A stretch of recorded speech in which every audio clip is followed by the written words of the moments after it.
Queridos amigos, buenas tardes. José Illescas los saluda a nombre del grupo Verdad, Belleza, Bondad, Urantia Toronto en español. Hoy día, 26 de julio de 2023, vamos a dar formal inicio a nuestra sesión número 75 de lectura y estudio de la última revisión del libro de Urantia, la edición 2021. ¿Mm? Estamos en el documento número 42 y nos quedamos, creo que avanzamos bastante en la sección 5. ¿Mm? Vamos a hacer un pequeño repaso antes de entrar de lleno a nuestra sección 5 o 6, me parece, que nos tocaría la 6. Este documento tiene 12 secciones, así que vamos a tratar de avanzar, ¿no? Y presentarlo de la forma más sencilla, más digerible, más inteligible posible. Esperamos que la Madre Divina con su mente cósmica nos ilumine para eso. ¿Mm?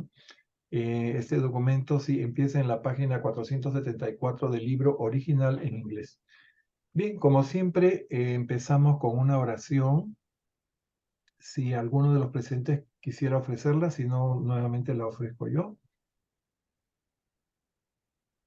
Ok.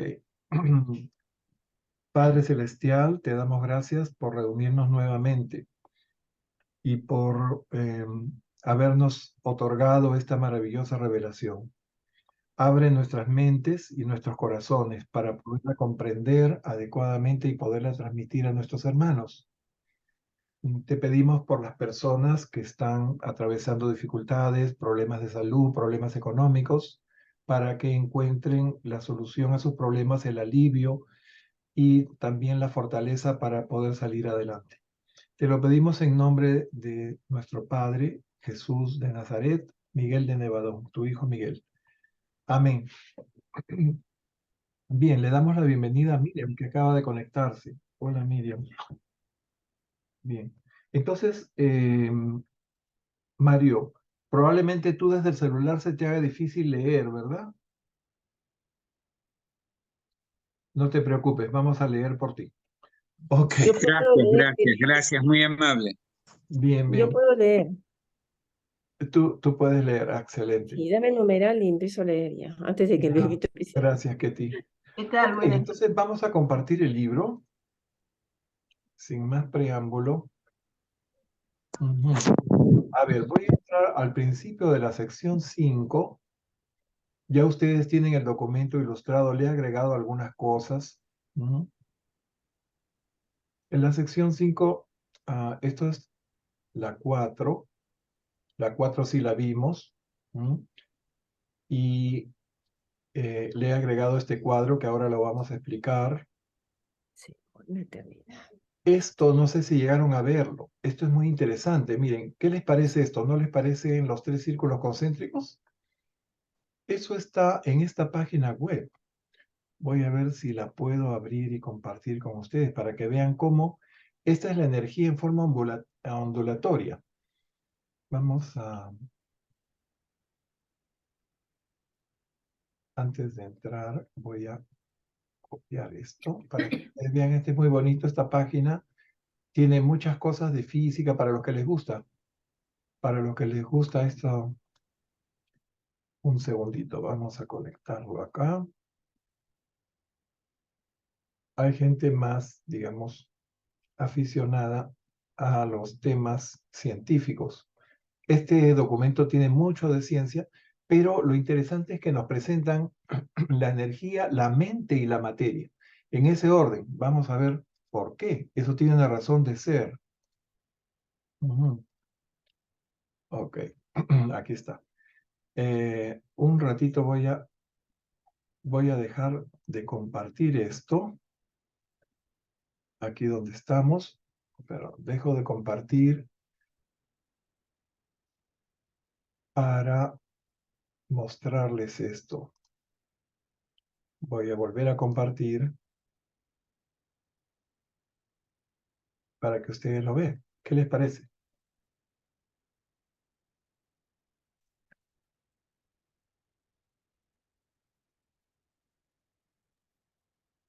Me parece el signo La, de Durantia, la ¿no? energía se manifiesta en forma vibratoria, ondulatoria.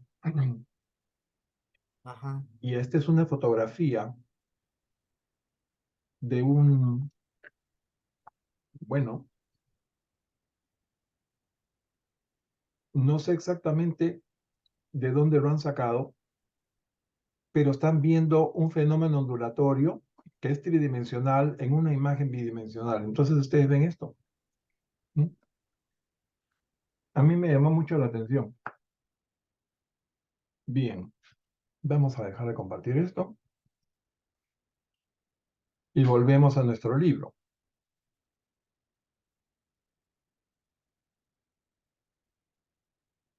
Bien.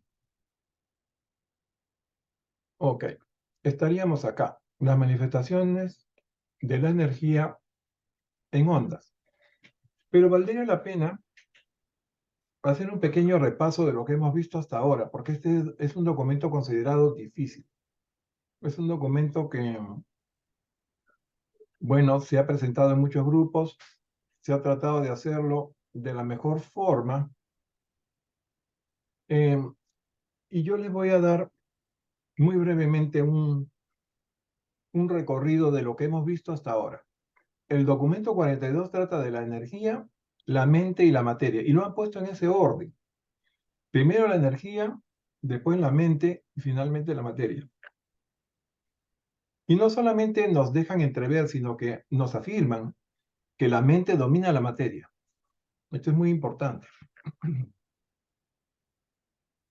Bien, la energía es la base de toda la existencia y le pertenece al Padre. La energía es de Dios Padre. Básicamente este documento nos va a revelar cómo se crea la realidad material a partir de esa energía del Padre, de la primera fuente y centro. O sea, estamos hablando del Padre como absoluto, la primera fuente y centro.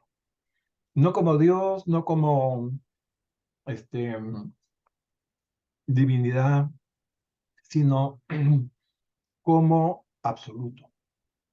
El Padre, como primera fuente y centro, crea, controla y sostiene toda la realidad. Eso nos dicen desde el prólogo. Y podríamos decir todas las realidades, porque nuestra realidad, la dimensión finita, la realidad del tiempo y el espacio, es una de las tantas realidades. Ya sabemos que hay una realidad absoluta que está en el paraíso. Y sabemos también que hay una realidad absonita más allá de los 7 superuniversos, ¿verdad? Bien. La fuerza y la energía demuestran, nos dicen, la presencia del absoluto universal, uno de los 7 absolutos que también son parte del Padre. ¿No? Ese absoluto universal es aquel que enlaza, armoniza y equilibra lo personal y divino con lo no personal o material. Entonces nos dicen que el hecho de que haya una realidad material y una realidad espiritual sobrepuestas, interpuestas, es gracias a este absoluto universal. Un absoluto que la gente comprende poco, pero vamos a dejarlo ahí por ahora. Bien, todo lo que es no personal ni divino, ustedes saben, viene del llamado absoluto no cualificado. Sale de él, se da un recorrido por toda la creación física y regresa. Todo lo que sale del paraíso regresa al paraíso. Entonces, el absoluto tiene como centro el paraíso bajo o paraíso inferior. Y a partir de ahí impregna todo el espacio. ¿Okay? En la forma de la llamada potencia espacial. También se llama eso absoluta. Esa forma de presencia de la energía se llama absoluta. Bien, en la sección 2 nos hablan de que esa potencia espacial, que también le llaman energía pura, o en forma de potencia espacial o absoluta, y que no responde a la gravedad del paraíso, es sacada de ese absoluto no cualificado por los llamados organizadores maestros primarios, ¿no?, de la fuerza.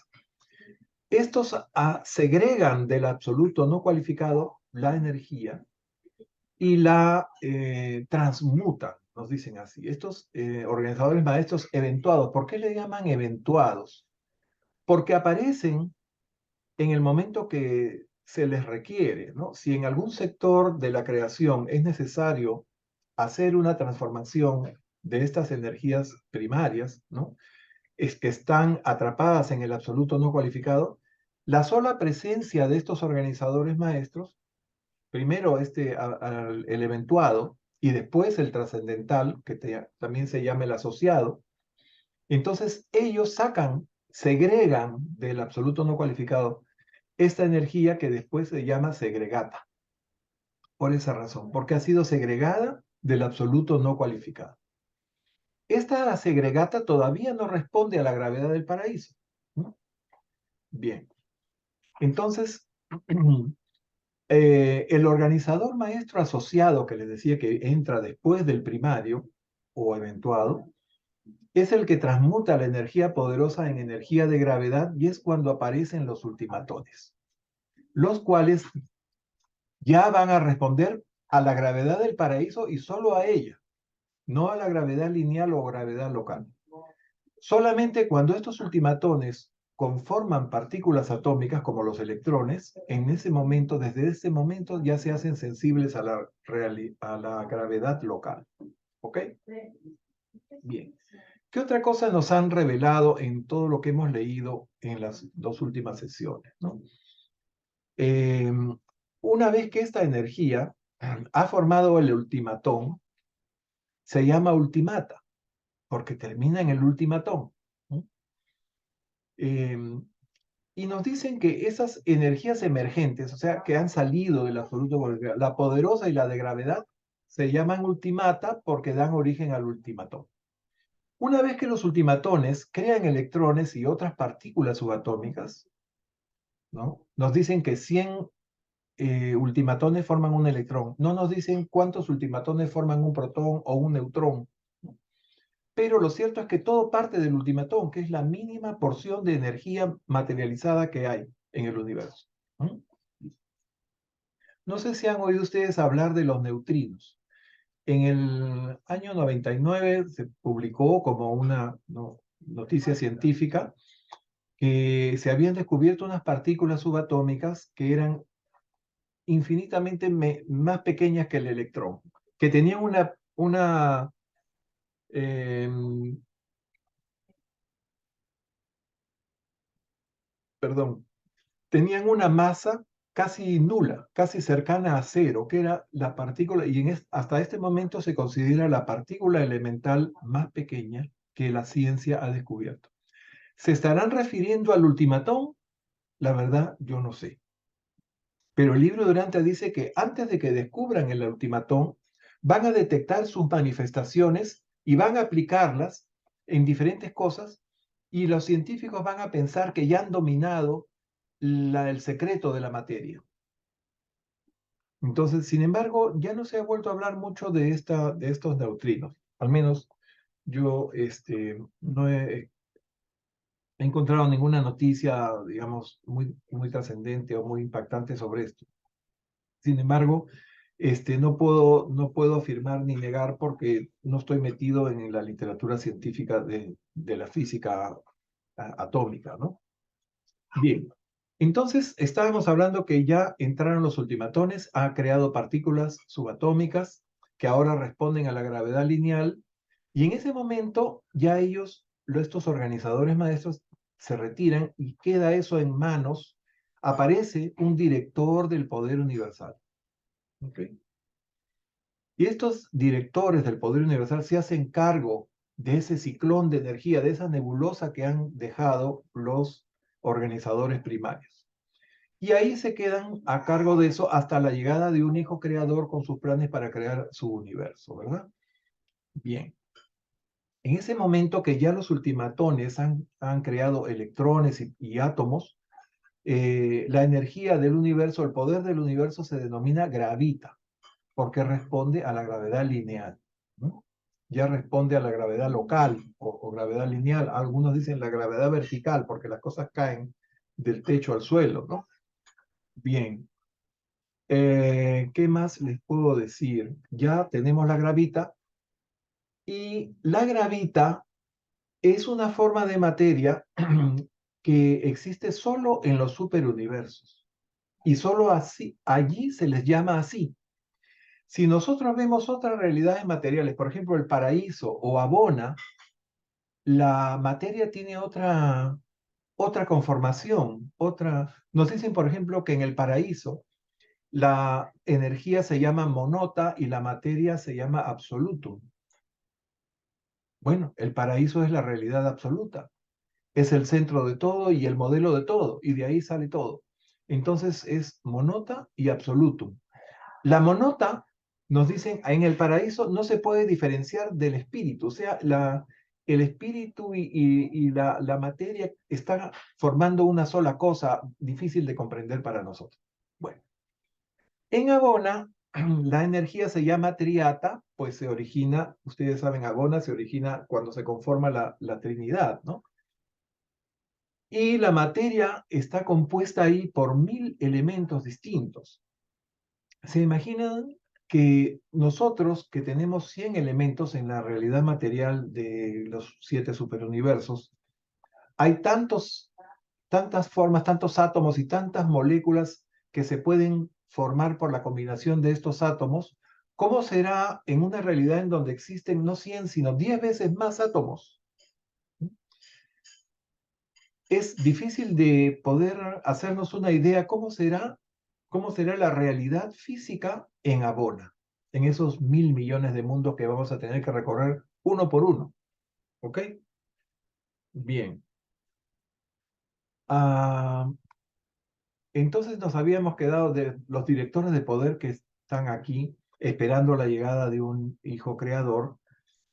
Y bueno, estos directores, junto con los centros de poder, junto con los controladores físicos, todos ellos que van a trabajar con el hijo creador para crear el universo a partir de los soles, después los planetas y todos los astros, meteoros, sabe Dios, todo eso, ellos solamente son capaces de controlar 21 de las 30 fases de energía que le llega a cada superuniverso desde el paraíso.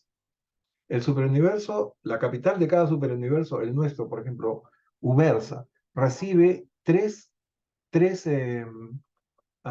circuitos, 3 fases de energía y cada una con 10 segregaciones, ¿no?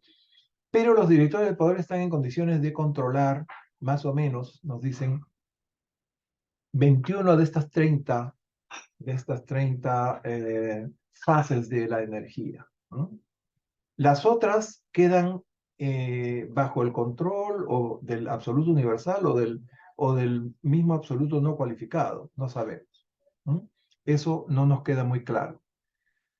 Y bien, además nos hablan de una energía trascendental, la llamada Tranosta, que opera desde el nivel más alto del paraíso y solo en conexión con seres absonitos, aquellos que van a crear la realidad última o realidad absonita, o sea, estamos hablando de los 4 niveles del espacio exterior. ¿Mm? Una realidad que por el momento no nos interesa y por eso no nos revelan mucho acerca de ella, pero nos mencionan la Tranosta, que esa va a ser la realidad absonita. ¿Mm? Bueno, luego en la parte 3 empiezan a tratar la materia en sí y nos dan una clasificación de 10 formas materiales, ¿ok? Desde la materia ultimatónica, la más elemental, pasando por la la materia atómica, la materia molecular y las transformaciones que éstas sufren, ¿no? La materia radiactiva, la desintegrada, etcétera, etcétera, ¿no? Y en la sección 4 vimos la relación entre materia y energía y nos dijeron que la luz, el calor, la electricidad, la acción química, es decir, la energía y la materia son en origen, naturaleza y destino la misma cosa. ¿Ok? Y hablamos de la fórmula de Einstein, que es el primer físico que pudo establecer la relación entre materia y energía. Desgraciadamente, gracias a ese conocimiento, se creó la bomba atómica que mató muchísima gente. Ok. En la sección 5, que es la última que vimos, nos revelan que toda la energía está en ondas, ¿no? Y hay 100 octavas de estas energías vibratorias, ondulatorias, con diferentes frecuencias, ¿no? Una de las cuales se corresponde con una realidad física o con una manifestación física de la materia y la energía, ¿no? Y también nos revelan 10 manifestaciones ondulatorias de energía. Entonces estábamos acá, las manifestaciones ondulatorias. Ven ustedes, aquí agregué esta gráfica en donde ven la interferencia constructiva, en donde dos ondas se refuerzan y crean una onda más grande, y la interferencia llamada destructiva, en donde dos ondas opuestas se anulan, y entonces lo que queda es el silencio acá. Esto lo usan los aparatos esos que tienen los chicos para escuchar música sin que se oigan otros ruidos, ¿no? O en los vehículos también usan un sistema para reducir el ruido del rodamiento, ¿no? Bien, entonces este cuadrito se los voy a explicar rapidito. Entonces habíamos dicho que la potencia espacial es la presencia en el gran universo del absoluto no cualificado. Entonces está saliendo del paraíso y está volviendo, está saliendo y está volviendo, ¿no? Bien, eso se llama potencia espacial, ¿ok? Entran los organizadores maestros, ¿no? Y lo primero que hacen es sacar de la potencia espacial la segregata, ¿no? Para que esta energía poderosa se convierta en ultimata o energía de gravedad, a través ya de la última conexión que hacen los asociados aquí, organizadores asociados trascendentales. A partir de ahí entran los directores supremos del poder, ¿sí? Que son los reguladores de la energía física del gran universo, y a partir de ahí, bueno, nos dicen que en ese reino actúa el séptuplo y actúa el ser supremo. Estamos en los 7 superuniversos, ¿no? O sea, la realidad espacio-tiempo, ¿no? Y aquí están todos estos controladores físicos que vimos en un documento anterior, ¿verdad? En el documento 29, que trabajan sobre 7 de las 10 formas de energía contenidas en cada corriente básica del superuniverso. A partir de ahí, esta materia debe convertirse también en materia viva. Entonces los portadores de vida se encargan de organizarla, tanto la parte química, todos los constituyentes de un ser vivo, ¿no? Ustedes saben, los seres vivos son máquinas químicas, son somos seres electroquímicos, ¿no? Entonces todo eso se conjuga magistralmente por estos portadores de vida y se crean las formas vivas, ¿no? Que cobran vida, porque ellos lo hacen, construyen todo el organismo, pero el organismo está muerto, hasta que ellos se convierten en los intermediarios o los transmisores del soplo de vida que da la ministra divina, es la única que puede dar la vida. Entonces, a partir de ese momento, la materia inerte, constituida, organizada en forma de un organismo, comienza a vivir y comienza a evolucionar de acuerdo a los planes evolutivos que han dejado estos portadores de vida, ¿no? Y entonces, básicamente parte todo del ultimatón. Después se forman los electrones y otras partículas subatómicas, después se forman los átomos forman moléculas, las moléculas forman compuestos, y así se constituyen las células vivas, ¿no? Bien, eso está en ese cuadrito. Aquí está la fórmula de Einstein, las ondas. Ya vimos esto, qué bonito, parece como toda esa energía del Padre se constituye en estos 3 círculos concéntricos. Acá tienen ustedes para entretenerse si les gusta la ciencia. Y aquí nos hablan de estos 100 octavas, ¿no?, de energía. Y cómo nosotros solamente podemos ver una octava, que es la luz visible, el espectro de la luz visible, ¿no? Por encima de la luz visible hay una luz que no la vemos, que se llama la ultravioleta. Y tampoco vemos los rayos X, y tampoco vemos los rayos cósmicos, ¿no?, o la radiación gamma. Bien. Y por debajo de la luz visible está el infrarrojo. Los que les hablaba de los controles remotos funcionan con infrarrojo, ¿no? Las ondas de calor, las ondas de radio, las microondas, etcétera, ¿no? Las ondas de los celulares. Esos son ondas electromagnéticas. ¿Qué diferencia hay entre una onda electromagnética y una onda de sonido, por ejemplo, ¿no?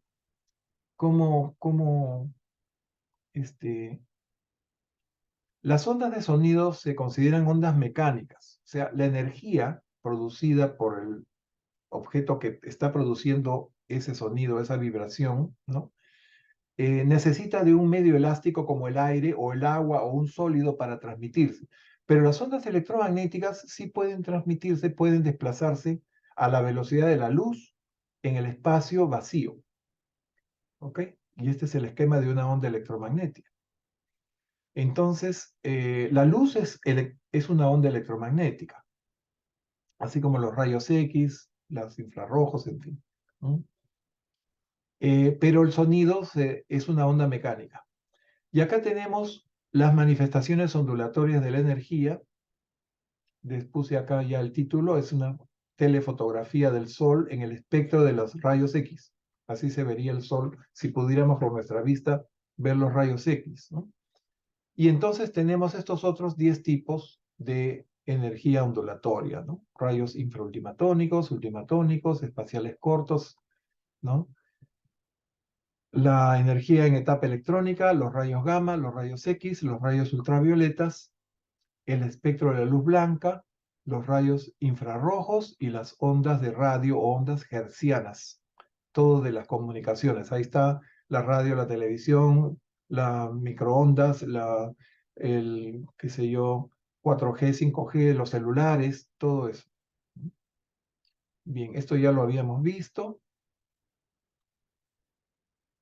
Explicamos esto como los rayos X en el Sol se forman de una forma natural, pero también se pueden crear artificialmente, haciendo colisionar los electrones sobre una estructura dura y sólida, como una placa de tungsteno, ¿no? De esa forma se generan los rayos X. Bien, nuevamente el esquema de la luz visible. Esto era muy interesante porque los colores pueden corresponderse con una nota musical, ¿no? Entonces, la música puede tener matices y colores, así como podemos hacer matices y colores con la pintura, como hace José Luis en sus obras de arte pictórico, ¿no? Y en este cuadrito yo les ponía todo el espectro audible, ¿no? Nosotros podemos oír, me parece, desde las 16 vibraciones por segundo hasta las 20.000. Y el único instrumento musical capaz de abarcar todo ese rango de percepción auditiva es el piano, como ven ustedes acá. El piano abarca de extremo a extremo toda la gama de notas o de, ¿qué le digo?, frecuencia de onda, ¿no? De la música, ¿no? De las notas musicales que el oído puede percibir. Los otros instrumentos están o más arriba o más abajo o al centro, ¿no? Ahí pueden ver, es interesante este cuadro. Desgraciadamente no lo conseguí en español, no lo conseguí. Después hablamos del éter, que prácticamente no existe, ¿no? Los científicos decían el espacio está vacío y si hay algo es el éter, pero nunca se pudo demostrar la existencia del éter. Y el libro de Urantia nos dice que en realidad el espacio no está vacío, siempre está ocupado por algo. El espacio más vacío que puede existir es el espacio de 1 pulgada cúbica ocupada por un ultimatón. Y aquí en la traducción la ponen en centímetros cúbicos, ¿no? Bien, y nos recalcan, el éter no existe, ¿no? Y es la ausencia de ese hipotético éter lo que permite que los planetas habitados se libren de caer en el Sol. A ver, Juanita está entrando. Ok, entonces creo que vamos a leer a partir de aquí. Está todo más o menos un poco más digerible, no sé. Está un poco más claro. Espero que haya sido así esta larga introducción que he hecho en esta sesión. Bien, le damos la bienvenida a Juanita que acaba de conectarse. Y le damos a Ketty que nos lea el primer párrafo. Ketty, ¿estás ahí? Muy bien. Sí, sí. Bien. 42.6.1. Aunque la carga de fuerza universal que hay en el espacio es homogénea e indiferenciada, La organización en materia de la energía evolucionada implica la concentración de la energía en masas discretas de dimensiones definidas y peso establecido, con una reacción precisa a la gravedad. Bien, en este párrafo se están refiriendo a esos llamados quantums de energía, ¿ok? Siempre hay, la energía está en esos paquetes llamados quantums y en eso se basa la física cuántica, ¿no? En fin, y obviamente esa energía materializada responde a la gravedad lineal, ¿no? Ya estamos en la gravita. Bien, y ahora van a hablar un poquito más de eso. Mario, nos lee, por favor. Ah, Mario no podía leer. José Luis, el siguiente párrafo. Bueno, como ustedes lo dispongan. A ver, lo ¿Lo puedes intento. leer desde tu celular, por favor? Adelante. Claro. Dice, la gravedad local o lineal se hace plenamente operativa con la aparición de la organización atómica de la materia.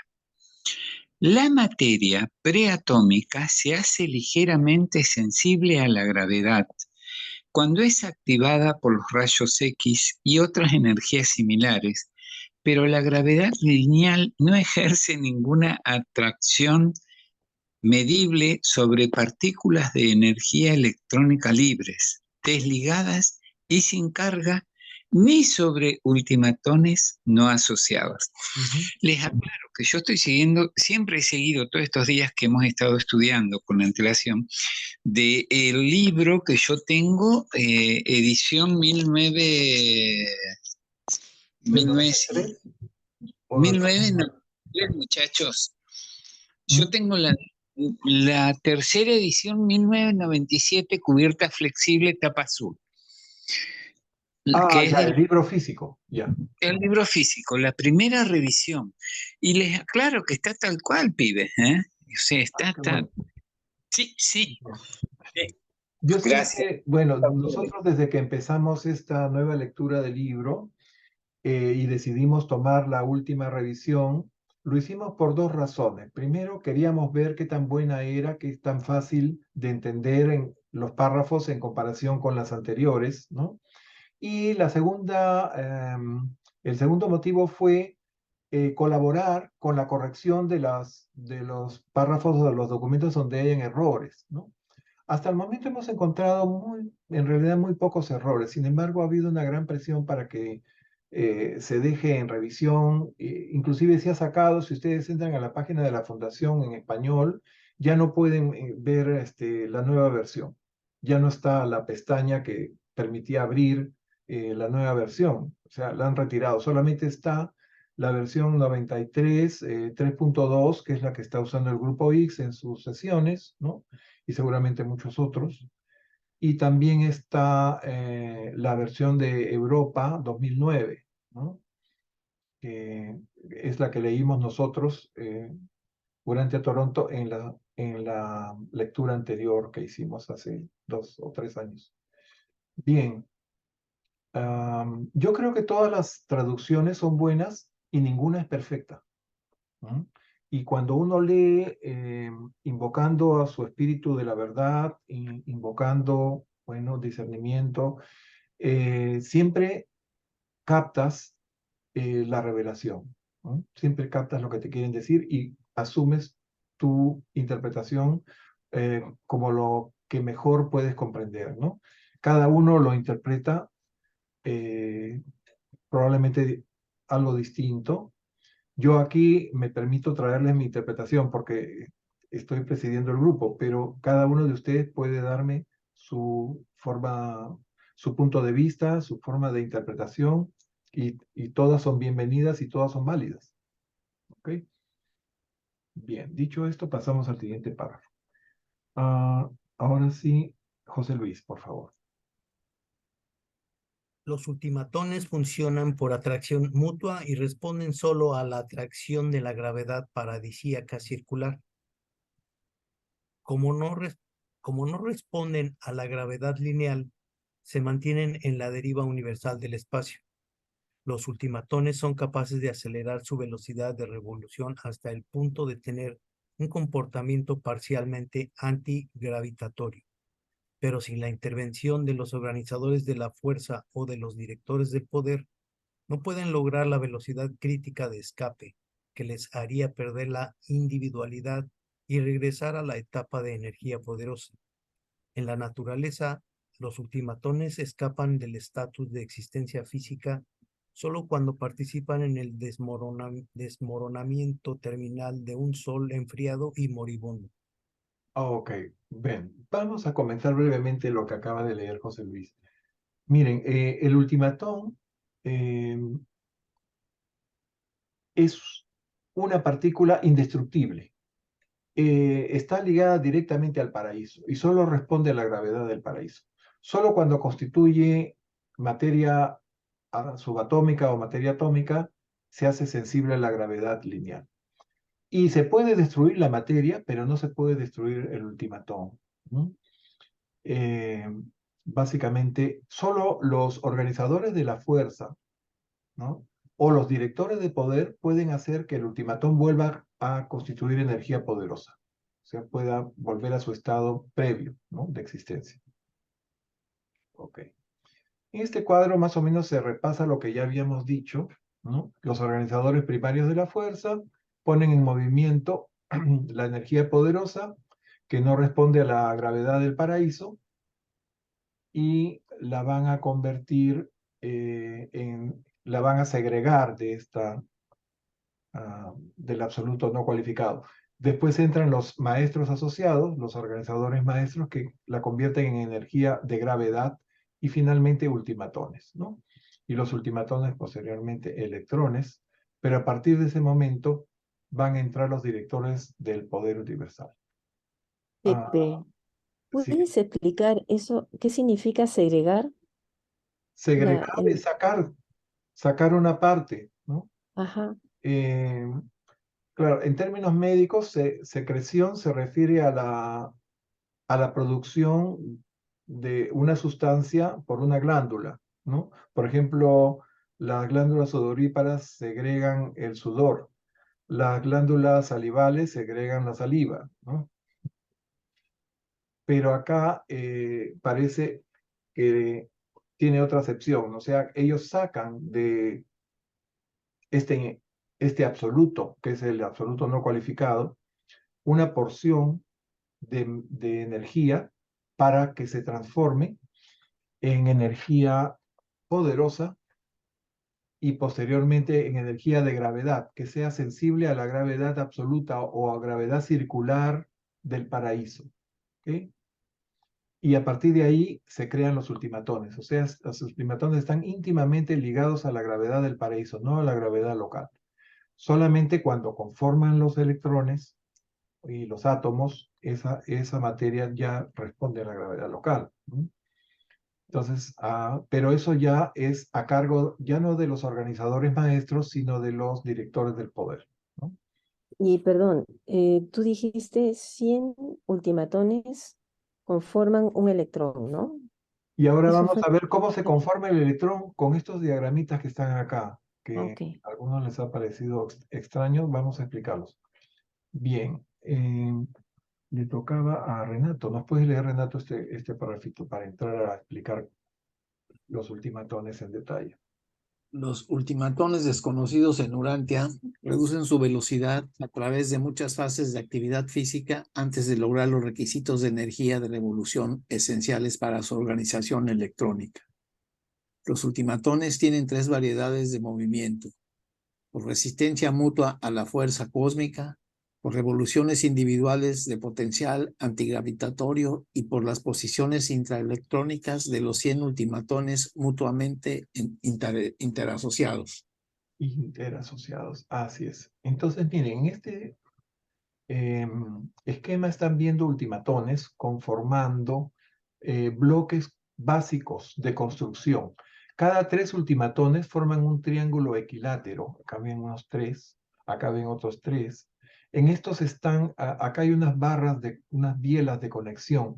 ¿Qué es una biela? Una biela es como una barra que une dos objetos mecánicos y les permite girar, les permite que estén en movimiento.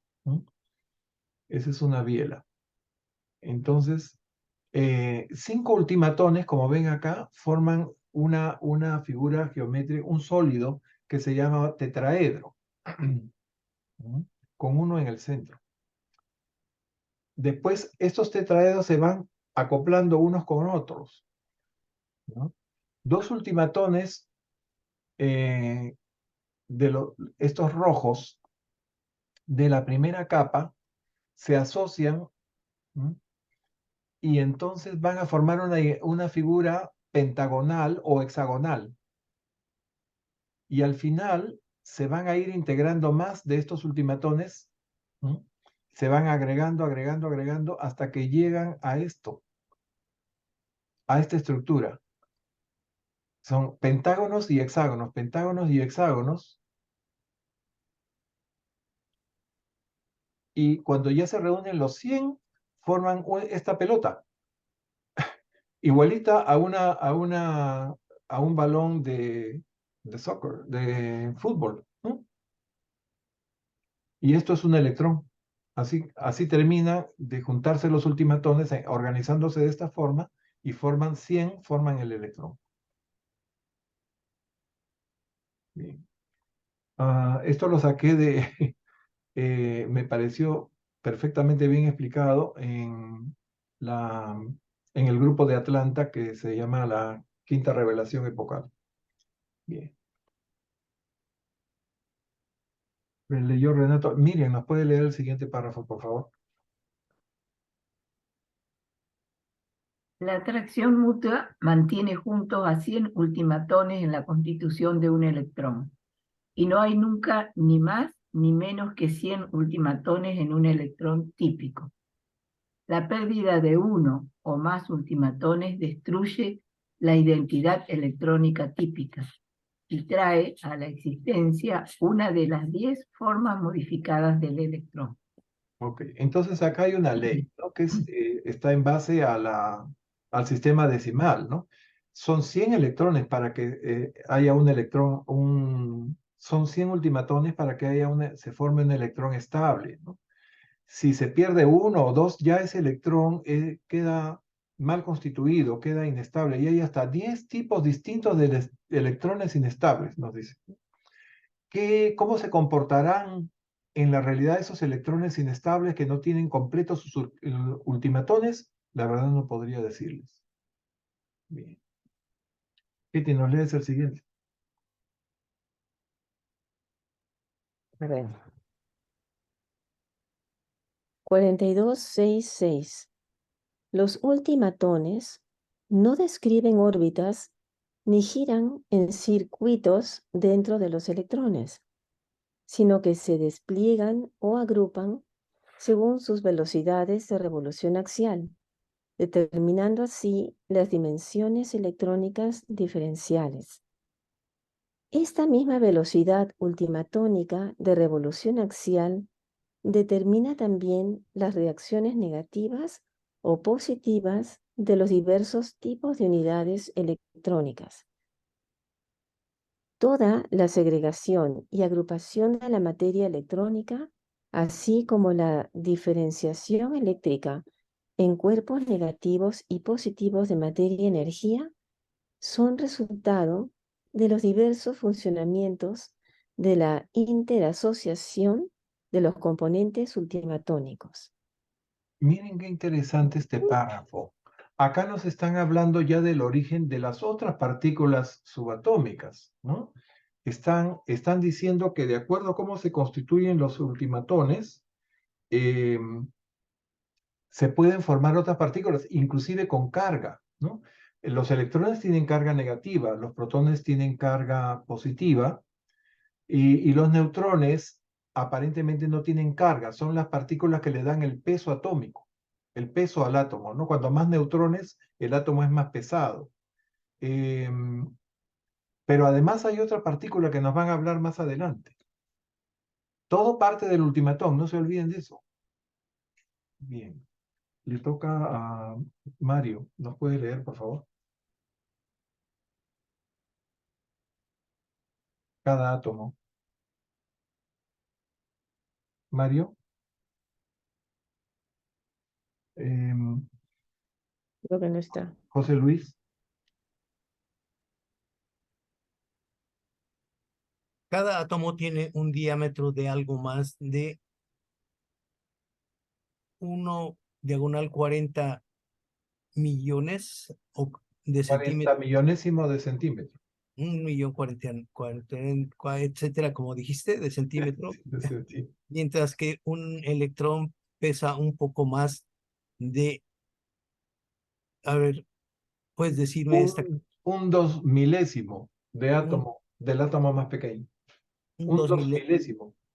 del átomo más pequeño, el de hidrógeno, el protón positivo característico del núcleo atómico, aunque puede no ser más grande que un electrón negativo, pesa casi 2000 veces más.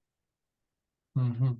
Ok, acá ya nos están dando datos precisos, que en algún momento la ciencia los tendrá que verificar. ¿Mm? Bien, seguimos. Todo esto es muy técnico. Renato, el último párrafo de la sección 6. Si se aumentara la masa de la materia hasta que la de un electrón fuera igual a 2.8 gramos y el tamaño se aumentara proporcionalmente, el volumen de dicho electrón se haría tan grande como el de vuestro planeta. Si el volumen de un protón, 1800 veces más pesado que un electrón, se aumentara hasta el tamaño de la cabeza de un alfiler. Una cabeza de alfiler alcanzaría, en comparación, un diámetro igual al de la órbita de vuestro planeta alrededor del Sol. Ujú. Miren ustedes, recuerdan que hablamos que el microcosmos, o sea, la estructura atómica, tenía una forma como el macrocosmos, o sea, como los soles y sus planetas orbitando alrededor de ellos, ¿no? Aquí están haciendo una proporción de qué inmenso es el espacio que hay, ¿no? Entre estos componentes de esta estructura.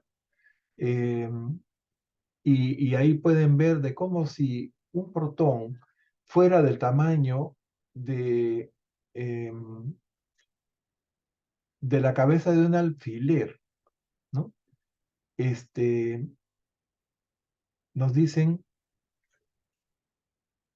el diámetro alcanzaría, el diámetro sería igual a la órbita del planeta alrededor del Sol, o sea, el espacio que ocuparía ese pequeño electrón que lo hemos aumentado hasta el tamaño de la cabeza de un alfiler, ¿no? Sería inmenso. Bien. Ok, o sea, el protón, perdón, si el protón, que es 1800 veces más pesado que un electrón, se aumentara hasta el tamaño de la cabeza de un alfiler, la cabeza del alfiler alcanzaría un diámetro igual al de la órbita del planeta alrededor del Sol. Difícil de imaginar. Ok, pasamos la siguiente sección, si es que no hay preguntas o dudas al respecto. Ok, hay un ruidito por acá, vamos a modificarlo acá. Ya. Le toca a Renato. Adelante, Renato. La materia atómica. La formación de toda materia es de un orden semejante al del sistema solar. En el centro de todo el diminuto universo de energía hay una porción nuclear relativamente estable y comparativamente estacionaria, de existencia material. Esta unidad central está dotada de una triple posibilidad de manifestación. En torno a este centro de energía giran en profusión sin fin, pero en circuitos fluctuantes, las unidades de energía que son vagamente comparables a los planetas que circundan el Sol de un grupo estelar como vuestro propio sistema solar. Ujú. Bien, entonces es lo que estábamos hablando, ¿no? De que la estructura del átomo es semejante a un sistema solar con sus planetas, ¿no? Los planetas serían los electrones girando alrededor del Sol, ¿no? Y el Sol sería el núcleo. Bien. Miriam, ¿nos lees el siguiente, por favor?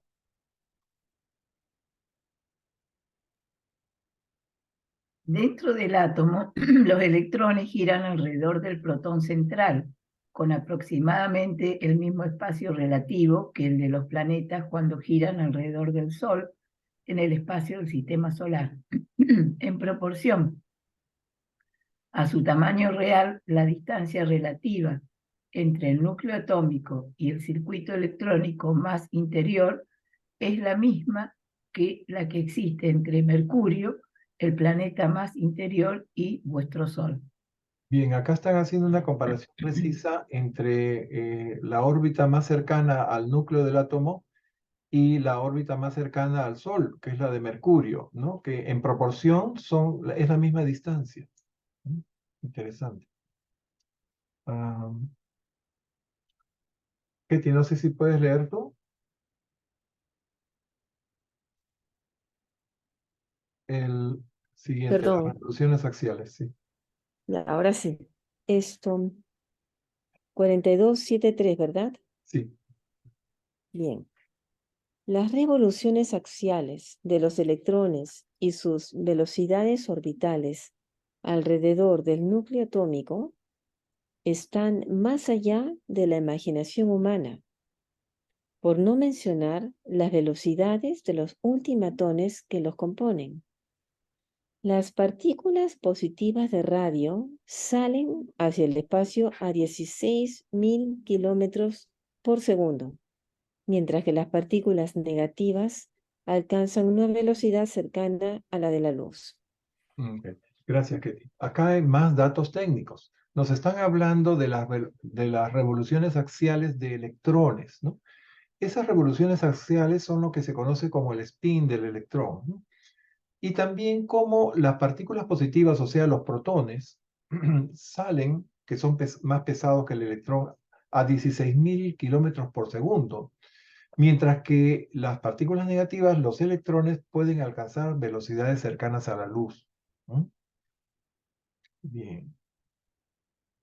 Eh, por eso las ondas electromagnéticas viajan a la velocidad de la luz, ¿no? Es la energía básicamente electrónica. Los protones van a velocidades mucho más bajas. Mario, ¿estás ahí? ¿Podrías leernos el siguiente, por favor? Mario Aníbal.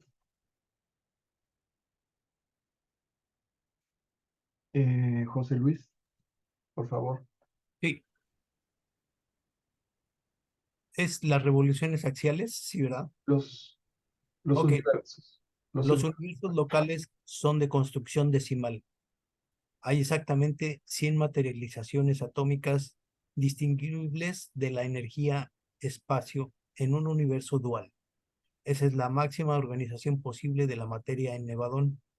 Estas 100 formas de materia consisten en una serie regular en la que entre 1 y 100 electrones giran alrededor de un núcleo central relativamente compacto.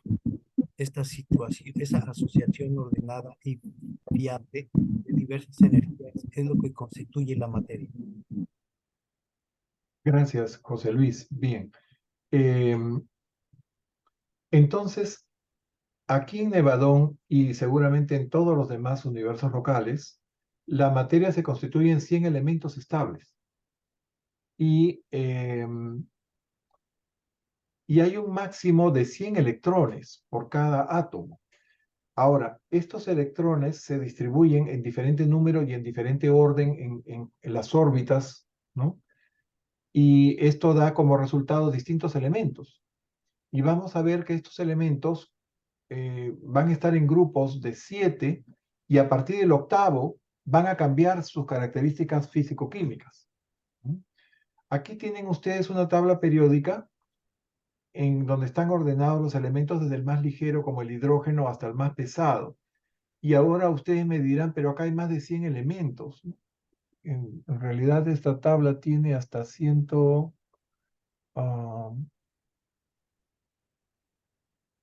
no veo bien el número. 103, me parece. Claro, hasta Laurencio era 103, pero después de los translantánidos y los transactínicos han llegado a creo que a 118, pero ya, esto está en otra tabla. Lo cierto es que esos elementos han sido creados artificialmente en laboratorio, no se dan en forma natural. Eso es lo que les quería decir, ¿no? Bien. Ahora vamos a ver en otra tabla periódica donde se ve más claro. Entonces, ha leído José Luis. Puedo No, leer no si leyó Miriam. Le toca a Mario. ¿Quieres leer tú el siguiente párrafo, por favor? Bueno, aunque los átomos pueden contener entre 1 y 100 electrones orbitales, solo No. los... El que dice no todos los mundos muestran 100 elementos. El 4275. Ahí está. No todos los mundos muestran 100 elementos reconocibles en su superficie, pero están presentes en algún lugar. Han estado presentes y están en proceso de evolución. Las condiciones que rodean el origen y la evolución posterior de un planeta determinan cuántos de los 100 tipos atómicos se podrán observar. Los átomos más pesados se encuentran en las superficies de muchos mundos, incluso en Urantia.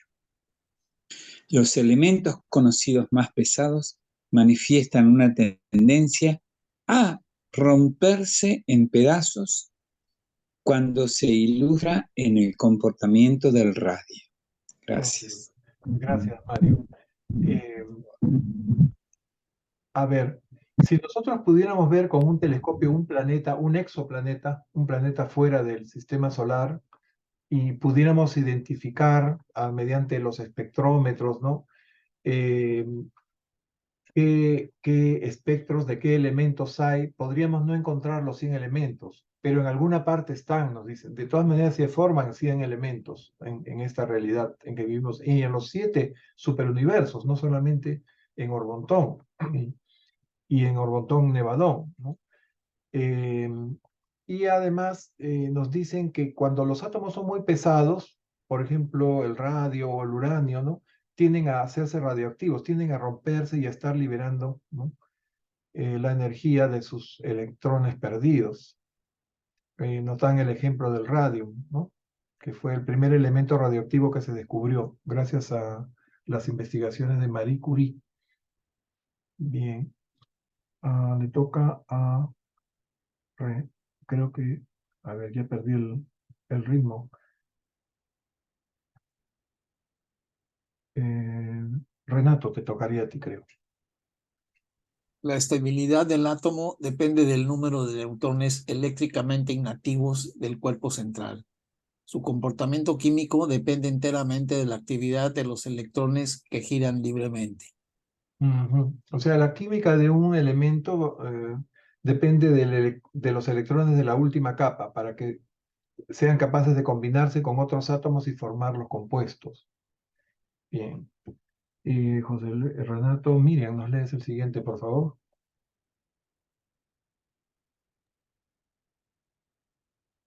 La química. Estamos recordando la química que estudiamos en el colegio o en la universidad. En Orbontón nunca ha sido posible ensamblar naturalmente más de 100.000 electrones orbitales en un sistema atómico. Cuando se han introducido artificialmente 101 en un campo orbital, el resultado ha sido siempre una descomposición instantánea del protón central con dispersión violenta de los electrones y otras energías liberadas. Sí. Estos elementos que les decía, translantánicos, transactínicos, que se han creado en laboratorio, son muy inestables y duran a veces algunas fracciones de segundo. No pueden mantenerse en estado estable. Bien, Miriam, le toca a Ketty. ¿Nos puede leer el siguiente? Así es. 4278. Aunque los átomos pueden contener entre 1 y 100 electrones orbitales, solo los 10 electrones exteriores de los átomos más grandes dan vueltas alrededor del núcleo central como cuerpos distintos y bien diferenciados que giran de forma intacta y compacta en órbitas precisas y concretas. Los 30 electrones más cercanos al centro son difíciles de observar o de detectar como cuerpos separados y organizados. Esta misma proporción relativa de comportamiento electrónico con relación a la proximidad nuclear rige en todos los átomos, con independencia del número de electrones que contengan. Cuanto más cerca del núcleo, menos individualidad electrónica hay. La extensión de la energía ondulatoria de un electrón puede desplegarse de forma que ocupe la totalidad de las órbitas atómicas menores. Esto es especialmente cierto en los electrones más cercanos al núcleo atómico. Ok, gracias. A ver, vamos a explicarlo al revés, ¿no? ¿Qué quiere decir? Que los electrones que están más afuera, las órbitas más alejadas del núcleo, son los que pueden ser mejor reconocidos y digamos, identificada su órbita o su orbital, porque hay subórbitas también. Eso ya ha descubierto la física nuclear, ¿no? Y en cambio, los que están más cercanos al núcleo son muy difíciles de diferenciar. Seguramente se mueven tan rápido que no se pueden ver y solamente por cálculo de probabilidades se puede calcular la posición de un electrón en un momento dado. Y la otra cosa que nos dicen en este párrafo es que los electrones que están más cerca del núcleo tienen más energía. Entonces, si un electrón salta de una capa más interior a una más exterior, se libera más energía que si se moviera un electrón de una capa más superficial, ¿no? Y cuando un electrón va hacia adentro, más bien absorbe energía, no la libera. Bien. ¿Qué más tenemos acá? Mario, ¿nos puedes leer el siguiente párrafo, por favor? Bueno, el siguiente párrafo, ¿lo podés bajar un poquito, puede ser? ¿Así? Ahí está. Los 30 electrones. Los 30 electrones orbitales más interiores tienen individualidad, pero sus sistemas de energía tienden a entremezclarse al extenderse de un electrón al otro y casi de una órbita.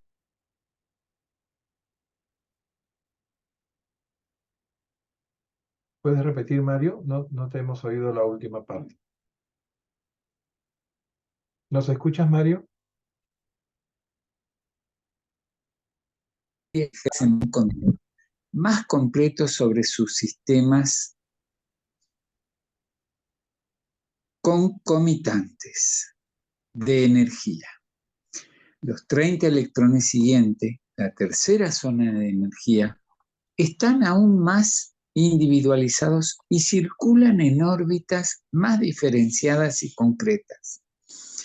Los últimos 10 electrones presentes, solo en los 10 elementos más pesados, poseen la dignidad de la independencia y son capaces, por lo tanto, de escapar más o menos libremente al control del núcleo madre.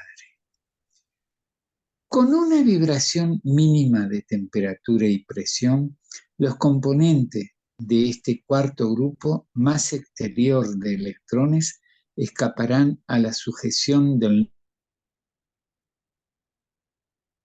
núcleo central, como se ilustra en la descomposición espontánea del uranio y otros elementos afines. Bien, esto, ¿qué quiere decir? Los átomos son termolábiles. Si ustedes ponen una materia incandescente o a muy alta temperatura, siempre van a escapar los electrones.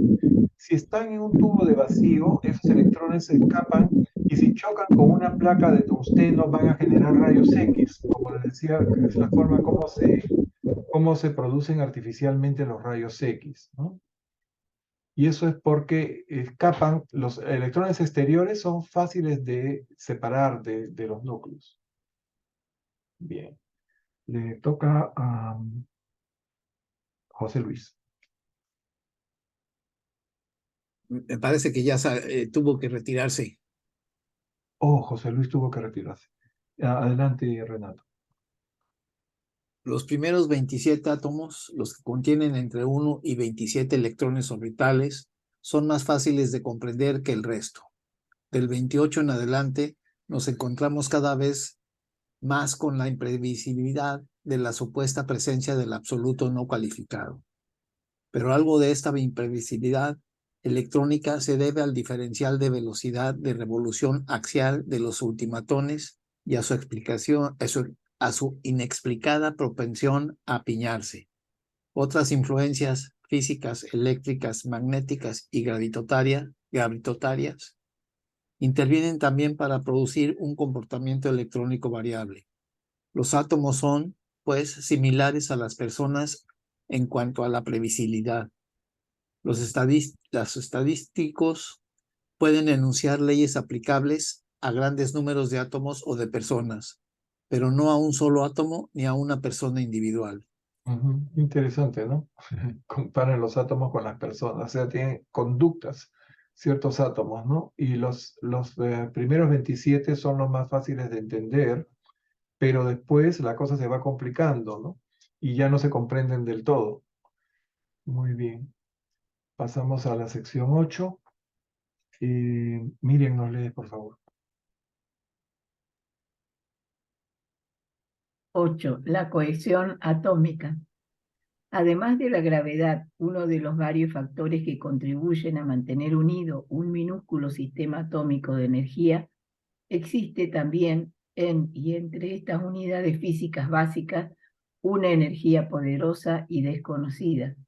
El secreto de su constitución básica y de su comportamiento último, una fuerza aún no descubierta en Urantia.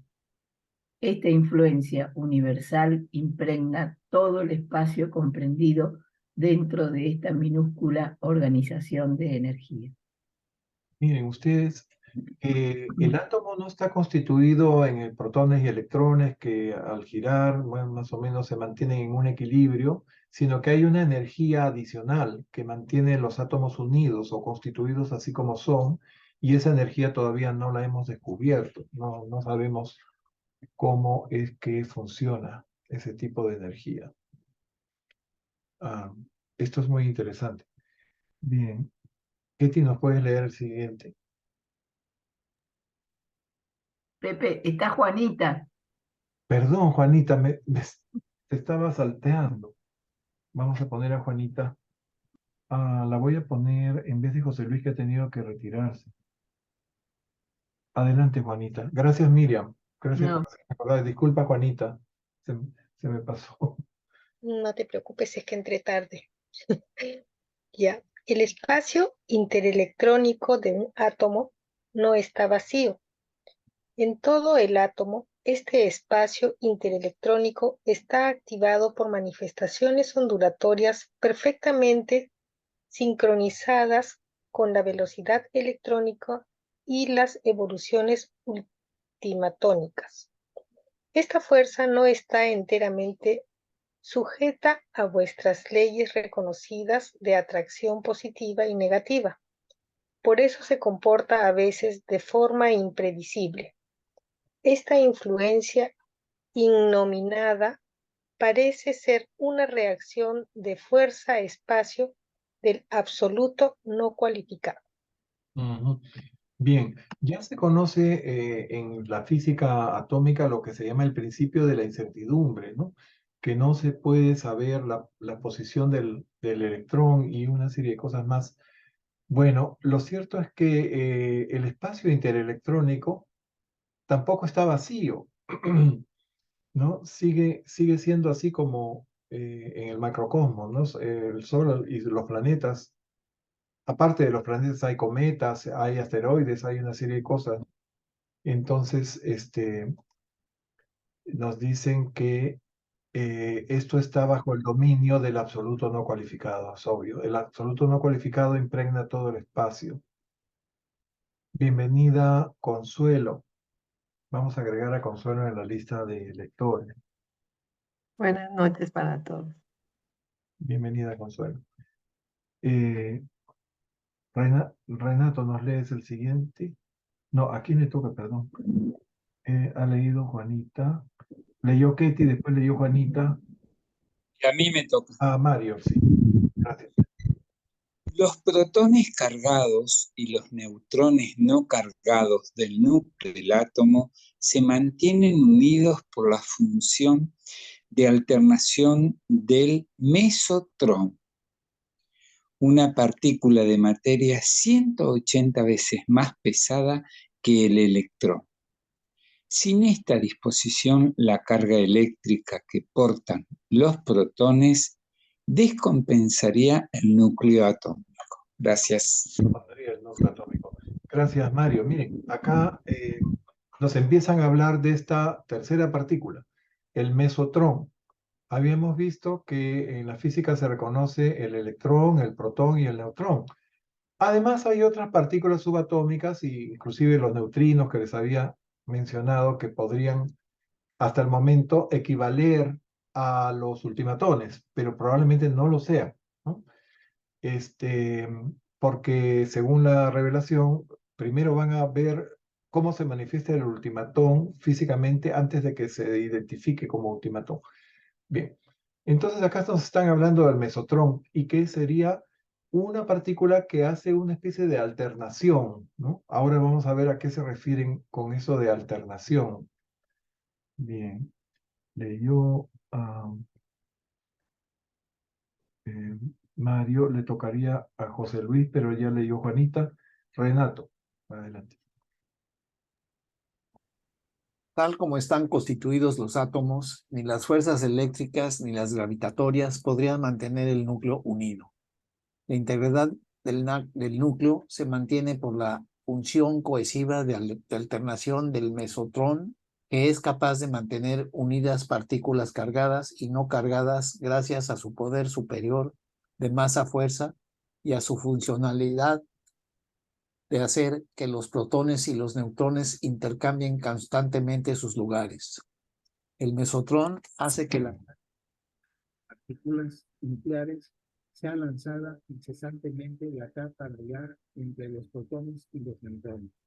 Perdón, Renato, se te oye muy bajito. Creo que te has alejado del micro o se te ha tapado el micro con algo.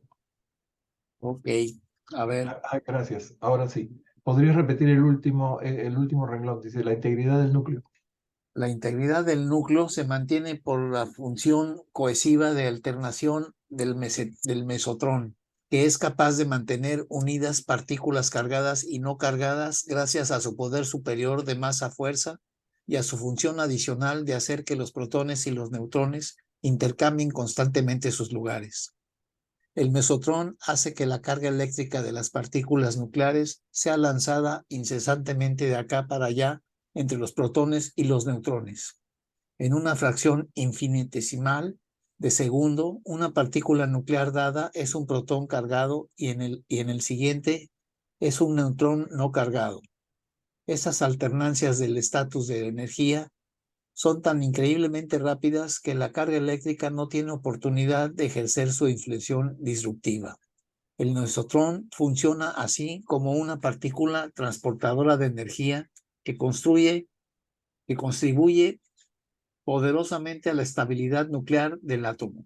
Bien, acá nos han explicado cómo funciona el mesotrón. No va saltando y va cambiando de polaridad y hace que los protones y los neutrones, los protones y los electrones no terminen de atraerse y pegarse, ¿no? Por la atracción de cargas.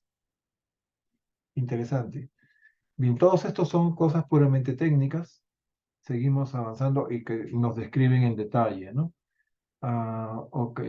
Miriam, nos lee, por favor. La presencia y la función del mesotrón explican también otro enigma atómico. Cuando los átomos actúan radiactivamente, emiten mucha más energía de la que se podría esperar. Este exceso de radiación procede de la rotura del mesotrón, transportador de energía, que de ese modo se convierte en un mero electrón. La desintegración mesotrónica va acompañada también de la emisión de ciertas partículas no cargadas. Gracias, Miriam. Más datos técnicos para aquellos que estudian los modelos atómicos y si no les cuadran las ecuaciones, acá tienen una razón por la cual no sale exacto, ¿no? Las mediciones de energía. Bien. Consuelo, ¿nos lees los dos parrafitos que terminan este numeral? Listo, gracias. El mesotrón explica ciertas propiedades cohesivas del núcleo atómico, pero no da cuenta de la cohesión entre protones ni de la adherencia entre neutrones. La fuerza poderosa y paradójica que asegura la integridad cohesiva del átomo es una forma de energía aún no descubierta en Urantia. Esos mesotrones abundan en los rayos del espacio que tan incesantemente inciden sobre vuestro planeta. Muy bien. Todavía no hemos descubierto esto, así que, bueno, ya les están adelantando, les están dando una idea a los físicos que sean creyentes y que puedan darle validez a esta revelación, ¿no? Los va a ayudar mucho en sus investigaciones. Pasamos al número 9. Betita, ¿nos lees, por favor? ¿Estás ahí? Sí, acá estoy. Gracias. 9. La filosofía natural. No solo la religión es dogmática. La filosofía natural tiende igualmente a dogmatizar. Cuando un renombrado maestro religioso razonó que el número 7 era fundamental en la naturaleza porque hay 7 orificios en la cabeza humana, si hubiese sabido más de química, podría haber propugnado su creencia fundamentándola en un fenómeno verdadero del mundo físico. En todos los universos físicos del tiempo y el espacio, al tiempo que se manifiesta universalmente en ellos la constitución decimal de la energía, subsiste la realidad siempre presente de la organización electrónica séptuple o séptupla de la materia, de la premateria. Claro, de la premateria. Sí. Bueno, acá nos están hablando de los dogmas, ¿no? No solamente hay dogmas en la religión, también hay dogmas en la filosofía, hay dogmas en la ciencia que se llaman paradigmas, ¿no? O sea, se acepta algo como que tiene que ser así y ya eso no lo cambia nadie, ¿no? Y si alguien lo intenta cambiar, encuentra toda clase de resistencia. De los dogmas religiosos ni qué hablar, ¿no? Ustedes saben que se sigue en las iglesias, se sigue diciendo que Cristo vino al mundo para morir por nuestros pecados, ¿no? Que se sacrificó para agradar al Padre, para merecer, para que de esa forma el Padre perdone nuestro pecado original, heredado de Adán y Eva, que ni siquiera nosotros lo cometimos. Esas cosas absurdas, ¿no? Todavía persisten y se siguen predicando, se siguen hablando. Algo que no tiene nada que ver con el mensaje que trajo Miguel de Nevadón, encarnado como Jesús de Nazaret. Bien. Ahora, cuando alguien intuye y dice, el número 7 es importante porque hay 7 orificios en el cráneo. Efectivamente, hay 7 orificios en el cráneo, hay 7 colores del arco iris, hay 7 días de la semana, ¿no? Pero eso tiene una razón de ser. El número 7 no es cualquier número. El número 7 es el producto de la combinación matemáticamente posible de las tres personas de la Trinidad, ¿no es cierto? Y todo lo que es espíritu, todo lo que es vida y todo eso está en base 7, mientras que la realidad física está en base decimal. ¿Ok? Entonces, algunas cosas en la física vamos a ver que también van en 7. O como estas octavas que les habíamos hablado de la vibración, de la forma vibratoria de la energía, o de esto de que cada 7 periodos en la tabla periódica de los elementos cambian sus características físico-químicas. Entonces, esas cosas son realmente importantes y tienen un significado que se remonta a el paraíso y la Trinidad, ¿no? A pesar de que están en el universo físico. Es interesante este párrafo. Bien, seguimos con el número 7. ¿Leyó Ketty? Mario, ¿nos puedes leer, por favor?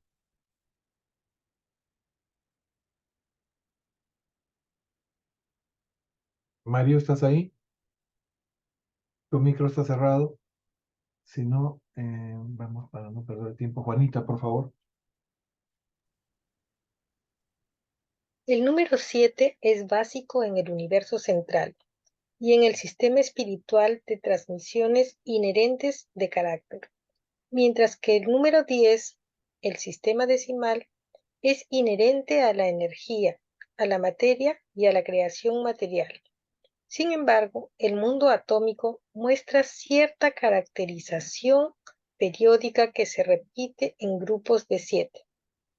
Esta marca de nacimiento que lleva el mundo material es el recordatorio de su remoto origen espiritual. Perfecto, Juanita. No podrías haberlo dicho mejor. Ok.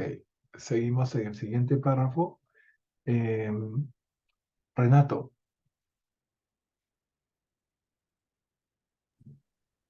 Esta persistencia séptupla de la constitución creativa se mantiene en el campo químico, cuando los elementos básicos se disponen según el orden de sus pesos atómicos, como una recurrencia de propiedades físicas y químicas similares en series separadas de 7.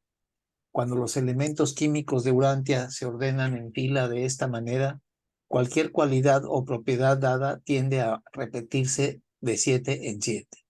Este cambio periódico de 7 en 7 se repite de forma decreciente y con variaciones a lo largo de toda la tabla química, y se observa más claramente en los agrupamientos atómicos iniciales o más ligeros. Si partiendo de cualquier elemento se toma nota de una determinada propiedad, dicha cualidad cambiará en los 6 elementos consecutivos, pero tenderá a reaparecer al llegar al octavo. Es decir, el octavo elemento químicamente activo se parecerá al primero, el noveno al segundo y así sucesivamente.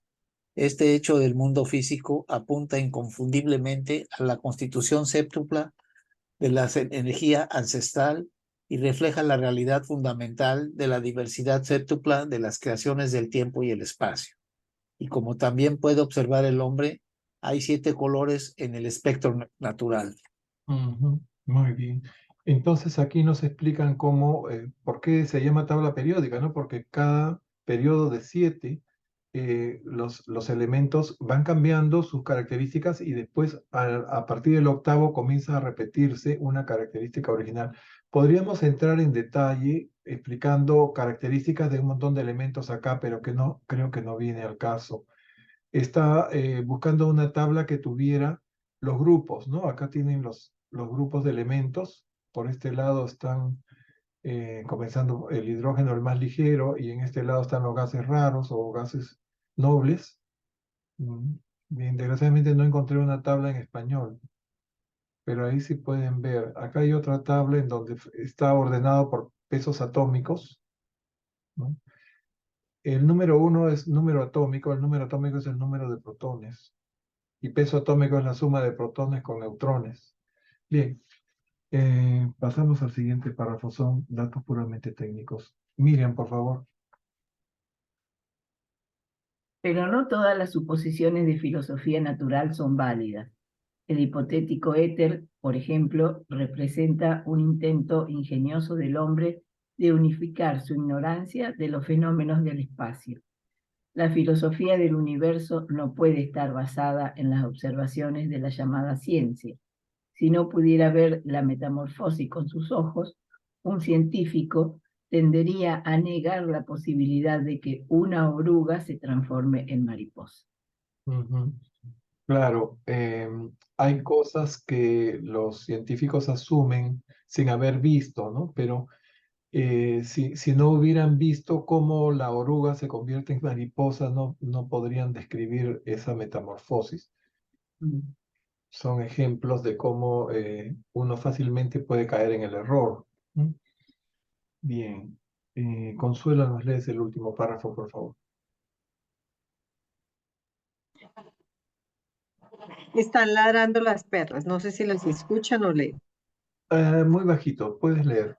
tu voz se resalta mejor. La asociación de estabilidad física y elasticidad biológica presente en la naturaleza se debe exclusivamente a la sabiduría casi infinita de los arquitectos maestros de la creación. Nada inferior a la sabiduría trascendental podría diseñar nunca unidades de materia tan estables y tan eficazmente flexibles a la vez. Bien. Estos arquitectos del universo maestro son los que han diseñado los superuniversos, ¿no? Ya ustedes saben que en Abona, creo que hay uno, en los 7 universos hay 7, uno por cada superuniverso. Después, en el primer anillo del espacio exterior van a haber 70 superuniversos. Entonces hay 70 arquitectos y así hasta llegar al número máximo, porque estos son también seres eventuados. Bien, ya hemos visto eso en un documento anterior. Pasamos al numeral 10. Ojalá terminemos el documento, que tiene 12 numerales, pero son cortos. Entonces, Ketita, no sé si puede leer. He oído que el bebé lloraba y está ayudando a mi hija con el bebé. Mario, ¿nos puedes leer el primer párrafo? Dice, los sistemas de energía universales no espirituales, sistemas materiales de la mente. Sistemas de mente material. El barrido sin fin de la realidad cósmica relativa, desde la absolutidad de la monota del paraíso a la absolutidad de la potencia del espacio, sugiere ciertas evoluciones de las relaciones existentes en las realidades no espirituales de la primera fuente y centro. Realidades que están ocultas en la potencia del espacio, reveladas en la monota y desveladas provisionalmente en los niveles cósmicos intermedios. Este ciclo eterno de la energía, por estar encircuitado con el Padre de los universos, es absoluto y por ser absoluto no es expandible ni de hecho ni en valor. Sin embargo, el Padre primordial está ahora mismo y siempre autorrealizándose en una arena en permanente expansión de significados del espacio-tiempo y del espacio-tiempo trascendido. En una arena de relaciones cambiantes en la que la materia, energía, está siendo sometida progresivamente al sobrecontrol del espíritu vivo y divino a través de la lucha experiencial de la mente viva y personal. Gracias. Wow, ¿qué nos quieren decir en este párrafo? Bien, se trata de sistemas universales de energía no espiritual. O sea, estamos hablando de energía material, ¿no? Y vamos a entrar en cómo la energía genera la mente material, ¿no? Y la mente material es algo más complejo de lo que uno se imagina, ¿no? En estos cuadritos estoy resumiendo lo que vamos a describir a continuación. Sistemas universales de energía no espiritual o de mente material. Tenemos la mente cósmica, las mentes morontiales evolutivas, las mentes de espíritu adjutores o espíritus ayudantes de la mente, y las mentes preespirituales o mentes ayudantes preespirituales, podríamos traducirlo así. Y este otro cuadrito para recordar cuáles son esos 7 espíritus ayudantes de la mente, ¿no? El primero, intuición; segundo, entendimiento; tercero, coraje o valentía; cuarto, conocimiento; 5, consejo; 6, adoración; y séptimo, sabiduría, ¿no? Como ustedes saben, los animales tienen los 5 primeros, los animales superiores me refiero, ¿no? Y el ser humano es humano justamente porque tiene ya conexión a los circuitos de adoración y sabiduría. Entonces le toca a Juanita, nos lees el primer párrafo y el segundo. Este es Ok. el primer espíritu. Dentro de los dos sistemas vivos de las mentes de los no creadores, las energías universales no espirituales están reasociadas en varios niveles.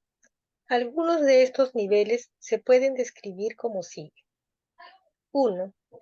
Mente prespíritu adjutor. Este nivel de mente no experimentador es atendido por los controladores físicos maestros en los mundos habitados. Es mente mecánica, el intelecto no enseñable de las formas más primitivas de vida material. Pero la mente no enseñable funciona en muchos niveles además del de la vida planetaria primitiva. Ok, vamos a explicar brevemente cómo es esta mente preespíritu adjutor. O sea, es una mente que no experimenta, que no puede aprender, que ya está ahí y va a cumplir una función, ¿no? Yo podría decir que esta podría ser nuestra mente subconsciente, o sea, aquella función del cerebro que mantiene nuestras funciones vitales, ¿no? Dentro de un equilibrio estable, los niveles bioquímicos, podríamos decir, que mantienen el ritmo cardíaco de acuerdo a la demanda, de acuerdo a nuestra actividad física, que nosotros no somos conscientes de la respiración ni tenemos que aprender a respirar, ¿no? Eso está ahí, está hecho de esa forma, y así muchas otras funciones corporales controladas por esta mente subconsciente que no es enseñable y que tampoco es experimentadora. ¿Ok? Queda claro eso, ¿no? Bien, pasamos al siguiente tipo de mente. Leyó Juanita. Renato. Mentes, espíritu adjutor. En el ministerio del espíritu madre de un universo local que actúa a través de sus 7 espíritus mente adjutores, en el nivel enseñable no mecánico de la mente material. En este nivel, la mente material es experimentadora, como intelecto subhumano, animal, en los 5 primeros adjutores, como intelecto humano, moral, en los 7 adjutores, como intelecto sobrehumano, intelecto de intermedio, en los 2 últimos adjutores. Ok. Bien, entonces este ya es nuestra mente consciente que se conecta con los espíritus ayudantes de la mente. Acá lo han traducido como adjutor porque en inglés dice adjuvant, ¿no? Que no es precisamente, ¿no? Eh, ayudante, pero bueno, las dos traducciones valen, diría yo. Entonces esta es una mente que depende del espíritu materno, del Espíritu Santo, el espíritu del universo local, ¿no? Y son 7, de los cuales los animales tienen acceso a 5, ¿no? Me refiero a animales como un perro, un gato, qué sé yo, eh, el caballo, seguramente el delfín, seguramente, ¿no? El elefante. Y el ser humano, el intelecto humano, que tiene ya criterio moral, accede a los 7, accede completo, ¿no? Pero además nos hablan de seres sobrehumanos. ¿Quiénes son los seres sobrehumanos? Podríamos ser nosotros cuando estemos en la Morontia, ya hemos trascendido digamos, la condición humana, o también podrían ser los seres intermedios, ¿verdad? Los seres intermedios son sobrehumanos, son nuestros primos, ¿no? Superhumanos. Entonces hay un cerebro, hay una mente, un intelecto superhumano, en donde están solamente actuando los dos últimos, los de adoración y sabiduría, en esos intelectos intermedios, de intermedio, dice. Pienso, lo interpreto que se refieren a los seres intermedios, que están por encima de nosotros, ¿no? Porque ellos pueden ver ciertos cuerpos espirituales que nosotros no podemos ver, ¿no? Bien. Miriam, nos lees el siguiente, por favor. 3. Mentes de la Morontia en evolución. La conciencia en expansión de las personalidades que evolucionan en su carrera ascendente en el universo local es el otorgamiento del espíritu madre del universo local en enlace con el Hijo Creador. Este nivel de mente conlleva la organización del tipo de vehículo de vida de la Morontia, una síntesis de lo material y lo espiritual que efectúan los supervisores del poder de la Morontia del universo local. La mente de la Morontia responde de forma diferenciada a los 570 niveles de vida de la Morontia y muestra una capacidad asociativa cada vez mayor con la mente cósmica en los niveles más altos de logro. Este es el curso evolutivo de las criaturas mortales, pero un hijo del universo y un espíritu del universo también otorgan una mente de orden no morontial a los hijos no morontiales de las creaciones locales. Ya, miren, acá nos han dicho varias cosas. Primeramente, que todas estas mentes del universo local dependen de la Madre Divina, ¿no? Del espíritu materno del universo local. Que cuando nosotros seamos seres morontiales, vamos a tener un cuerpo morontial adaptado para ese tipo de mente que nos van a dar, la mente morontial, en donde ¿quiénes van a condicionar eso? Unos directores del poder que vimos en el documento 29, que son los supervisores del poder de la morontia, o supervisores del poder morontial, ¿ok? Y ellos van a estar ahí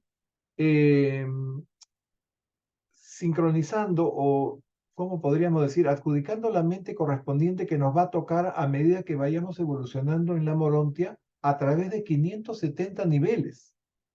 O sea, mientras estemos en el universo local, vamos a cambiar de cuerpo morontial o vamos a evolucionar dentro de ese cuerpo morontial 570 veces. Y cada vez vamos a ser más espirituales, menos materiales y vamos a tener mejor una mente más receptiva a más realidades, vamos a comprender más cosas a medida que vamos avanzando en esa evolución morontial. Eso es muy interesante. Y finalmente terminan hablando de una mente espiritual, ¿no? Y para seres no morontiales de las creaciones locales. ¿Quiénes son los seres no morontiales de las creaciones locales? Todas las ayudas espirituales que tenemos, comenzando por los ángeles guardianes. Los ángeles guardianes, dijimos cuando vimos el documento de ángeles, que son espirituales, no son morontiales, a pesar de que pertenecen al universo local. Bien, entonces ahí están ángeles, arcángeles, etcétera, y otros seres. Bien, mente cósmica, le tocaría a Consuelo, ¿no? Por favor. La mente cósmica es la mente del tiempo y el espacio, diversificada de forma séptupla, cada una de cuyas fases es ministrada por uno de los 7 espíritus maestros en uno de los 7 superuniversos. La mente cósmica engloba todos los niveles de la mente finita, se coordina experiencialmente con los niveles de la deidad evolutiva de la mente suprema y trascendentalmente con los niveles de existencia de la mente absoluta, los circuitos directos del actor conjunto. Ok. El actor conjunto es el espíritu infinito. La representante inmediata o directa del espíritu infinito en cada universo local es la ministra divina, ¿no? La ministra divina nos otorga un tipo de mente y espíritus ayudantes mientras estamos en este planeta. Cuando pasamos a la morontia, tenemos la mente morontial también dependiente de ella. Pero la mente del tiempo y el espacio es la mente cósmica, la mente que está regida desde la capital de los superuniversos, no digo de la capital del superuniverso, desde el paraíso a través de los espíritus maestros, ¿no es cierto? Uno por cada superuniverso. Entonces, esa es la mente cósmica, que engloba todos los niveles de mente finita, porque esta es la dimensión finita, la dimensión del tiempo y el espacio, ¿no?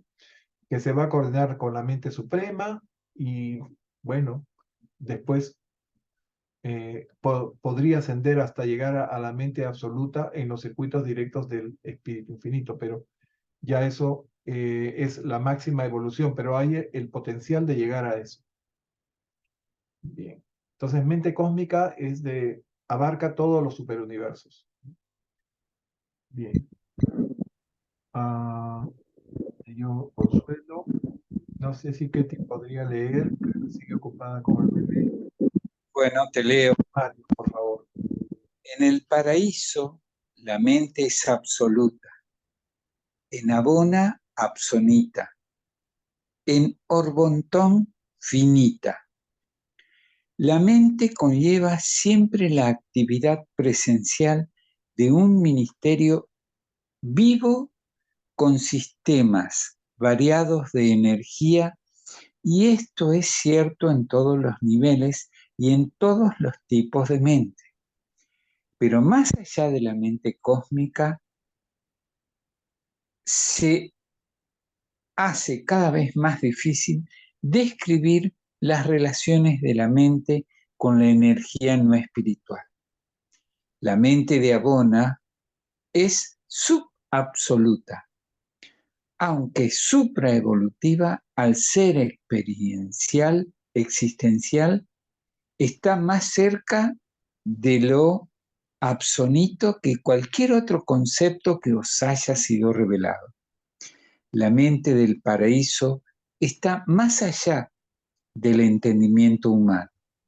Es existencial, no espacial y no temporal. Sin embargo, todos estos niveles de mente quedan eclipsados por la presencia universal del actor conjunto, por la sujeción de la gravedad de mente del Dios de la mente que está en el paraíso. Muchas gracias. El Dios de la mente es el espíritu infinito, también llamado actor conjunto, también llamado como absoluto, tercera fuente y centro. Entonces ya nos dicen que en el paraíso la mente es absoluta. En Abona es absonita. Y en Orbontón, uno de los 7 el séptimo superuniverso, la mente es finita, es la mente cósmica finita. A nivel de Abona también nos dicen que hay mente subabsoluta y supraevolutiva. O sea, ¿por qué? Porque hay seres que van a pasar por ahí experimentando en los mundos de Abona, ¿no?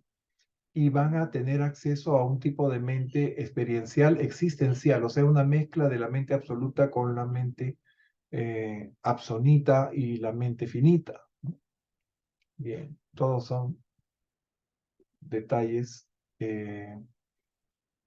digamos, de la mente a la cual nosotros vamos a tener acceso cuando estemos en esas realidades, ¿no? Bien. Mario, entonces Juanita. Pasamos al número 11. Ojalá terminemos, que nos quedan todavía 15 minutos. 11. Los mecanismos del universo.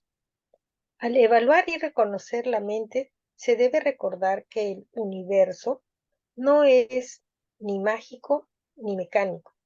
Es una creación de la mente y un mecanismo de ley. En la práctica, las leyes de la naturaleza rigen en los dominios aparentemente duales de lo físico y lo espiritual, pero en realidad son uno solo.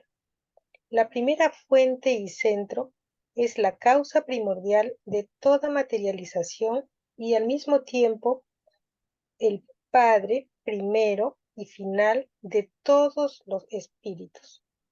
En los universos exteriores a Abona, el Padre del Paraíso solo aparece personalmente como energía pura y espíritu puro, bajo la forma de los ajustadores del pensamiento y otras fragmentaciones similares.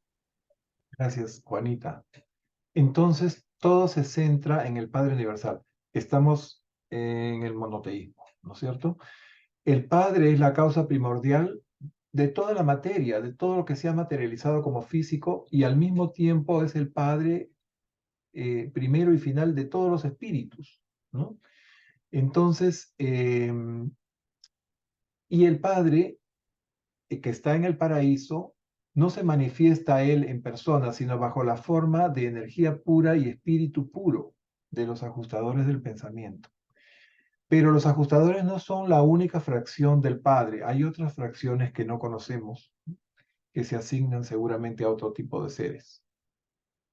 Bien, leyó Juanita, le toca a Renato. Los mecanismos no dominan la creación total de manera absoluta. El universo de universos sin toto está concebido por la mente, hecho por la mente y administrado por la mente. Pero el mecanismo divino del universo de universos es demasiado perfecto como para que los métodos científicos de la mente finita del hombre puedan percibir ni el más mínimo rastro de la dominación de la mente infinita. Pues esa mente creadora, controladora y sostenedora no es ni mente material ni mente de criatura, es mente espíritu que actúa en y desde los niveles creadores de la realidad divina. Entonces es imposible para nosotros con nuestra mente finita comprender la mente absoluta de Dios Padre, el creador, el sostenedor, el administrador, ¿qué le digo? El sostenedor de toda la realidad y de todo lo que existe, ¿no? Eso desgraciadamente tenemos que aceptarlo, ¿no? Nuestras limitaciones. Como dicen, a Dios no debemos comprenderlo, debemos sentirlo en nuestra experiencia personal. Y en el universo nada es por azar. Dios no juega los dados, decía Einstein. Nada, tampoco es algo mecánico. Eso funciona perfectamente como el más preciso de los relojes, pero no hay ley humana que lo pueda explicar en su integridad, Por eso es que las teorías van cambiando. Las teorías que explican la realidad física van cambiando a medida que se conoce más o se entiende mejor la realidad. Y nunca se tiene una idea cabal y completa de cómo son las cosas, porque estaríamos metiéndonos en la mente del creador. Bien. A ver, Renato, Miriam nos lee, por favor. La aptitud para percibir y descubrir la mente en los mecanismos del universo depende enteramente de la aptitud, el alcance y la capacidad de la mente investigadora dedicada a observarlo. La mente del espacio-tiempo, organizadas a partir de las energías del tiempo y el espacio, están sujetas a los mecanismos del tiempo y el espacio. Así es, estamos sujetos a eso y eso es una limitación para poder, ¿no? Conocer más. Sin embargo, nuestra aptitud para percibir y descubrir nos va a ir dando poco a poco mayor comprensión de la creación. Seguimos al siguiente. Consuelo, por favor. La respuesta. El movimiento y la gravitación. Ok. El movimiento y la gravitación del universo son facetas gemelas del mecanismo impersonal de espacio-tiempo del universo de universos. Los niveles de respuesta a la gravedad para el espíritu, la mente y la materia son totalmente independientes del tiempo, pero solo son independientes del espacio, no espaciales, los verdaderos niveles de realidad de espíritu. Los niveles de mente más altos del universo, los niveles de mente espíritu, pueden también ser no espaciales, pero los niveles de la mente materia, como la mente humana, responden a las interacciones de la gravitación del universo y solo dejan de responder en la medida en que se identifican con el espíritu. Los niveles de realidad espíritu se reconocen por su contenido de espíritu y la espiritualidad se mide en el tiempo y el espacio en proporción inversa a su respuesta a la gravedad lineal. Wow, ¿qué nos quieren decir con esto, no? Nosotros vivimos una realidad física que responde a la gravedad lineal y si no desarrollamos el espíritu, si no nos identificamos con el espíritu, vamos a quedar atrapados en esa realidad material. No podremos elevarnos, no podremos salir y liberarnos de esa atracción, de esa gravedad lineal. Solamente en la medida que nos espiritualizamos, nos vamos elevando y nos vamos haciendo independientes a la gravedad lineal que nos fija a la Tierra. Las personas están pegadas al suelo, como dicen, ¿no? Solamente si tú te espiritualizas, puedes desligarte de esa atracción al suelo y pensar y ver las cosas desde arriba, de forma más panorámica, de forma más amplia, ¿no? Proyectarte más allá de tu realidad física. Creo que a eso se refiere ese párrafo, no sé que alguien quiere opinar al respecto. Mm. Más igual seguiríamos inmersos a la gravedad que ejerce el paraíso, que O no sea, sería esa lineal. la gravedad lineal es la gravedad local, o sea, lo que hace que nuestro cuerpo se pegue al piso. Pero además, todos los astros y toda la creación, todos los universos giran alrededor del paraíso, que es la realidad absoluta, la gravedad absoluta o gravedad circular, ¿no? Todo gira a eso. Pero hay una gravedad local, que es la que rige para los mundos, ¿no? O sea, y que se rige por la ley de Newton. Bien, seguimos al siguiente párrafo. Ketita, ¿nos puedes leer, por favor? Sí, claro. 42.11.5. La respuesta a la gravedad lineal es una medida cuantitativa de la energía que no es de espíritu. Toda masa, energía organizada, está sometida a esta sujeción, salvo en la medida en que el movimiento y la mente actúan sobre ella. La gravedad lineal es la fuerza cohesiva de corto alcance del macrocosmos, igual que las fuerzas de cohesión intraatómicas son las fuerzas de corto alcance del microcosmos. La energía física materializada, organizada en la llamada materia, no puede atravesar el espacio sin afectar a la respuesta a la gravedad lineal. Aunque dicha respuesta a la gravedad es directamente proporcional a la masa, está tan modificada por el espacio intermedio que el resultado final expresado según el inverso del cuadrado de la distancia no es más que una aproximación. Al final, el espacio termina por imponerse sobre la gravitación lineal gracias a las numerosas fuerzas supramateriales presentes en él, cuyas influencias antigravitatorias operan para neutralizar la acción de la gravedad y todas las respuestas relacionadas con ella. Sí, bueno, he tratado de analizar este párrafo y tratar de comprenderlo un poco, ¿no? Nos hablan de la gravedad lineal, pero que esa gravedad no, aplicando las leyes de Newton, ¿no? De la interacción de las masas sobre el cuadrado de la distancia, nunca va a dar exacto porque hay otras fuerzas en el espacio que alteran esa gravedad, esa fuerza gravitatoria lineal, ¿no? Son fuerzas desconocidas que no las comprendemos bien, pero eso hace que las leyes de Newton no sean exactas, ¿no? A pesar de que él pone un factor de corrección que es la constante K adelante de su fórmula. Bien, son revelaciones puramente técnicas.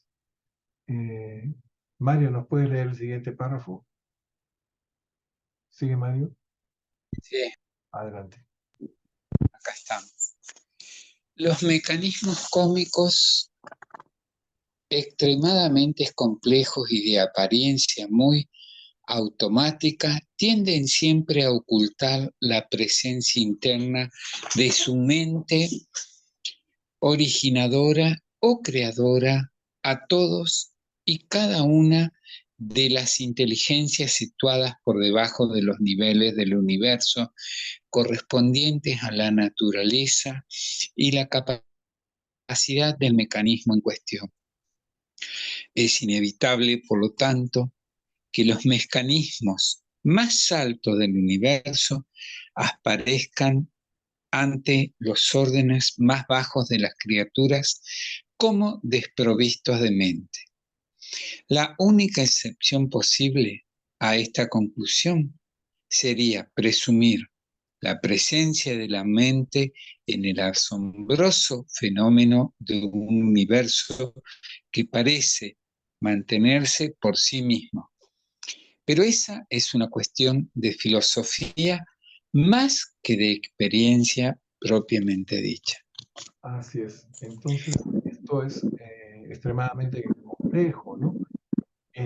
No podemos comprender cómo se rige el universo, pero el universo está ahí ordenado y nuestra mente finita nos impide ver la figura completa, ¿no? Entenderlo en forma completa y parecería que no tiene, que se está moviendo de una forma desprovista de mente, pero todo está perfectamente ordenado, organizado por esa mente divina, por esa mente espíritu, ¿no?, que habíamos mencionado.